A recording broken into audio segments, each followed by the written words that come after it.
Xo'sh, bugun challenjimni ikkinchi kuni qanday bo'ldi? Ertalab turdim, futbolkalarimni bichgandim, bularni tikdim, tayyorladim. Keyin qizim kelib, "Aya, bizaga zavtrak tayyorlab bering" deb qoldi. Zavtrak tayyorlashim uchun magazinga borishim kerak edi. Magazinga ketdim. Magazindan borib, kerakli narsalarni olib keldim. Keyin qizlarim bilan zavtrak qilib oldik. Zavtrak qilib bo'lganimdan keyin o'zim marketga borishim kerak edi. To'xta, shu araga dim triko bilan futbolkani egasiga tashlab ketay dedim-da, uni egasiga berdim.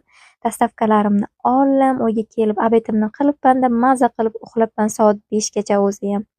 Shundan keyin turdim, keyin qizim tikish xohlab qoldi, o'rganay, menga o'rgating degandan keyin unga turib chok turlarini o'rgatishga qaror qildim, unga o'rgatdim. Qo'limdan kelgancha ko'p so'ttirdim, tiktirdim, no bo'ladi, o'rganyapti asta-asta. Keyin men uchun qadrli bo'lgan insonni KFC olib keldilar, boriga shukur, rahmat, pulingiz ko'paysin.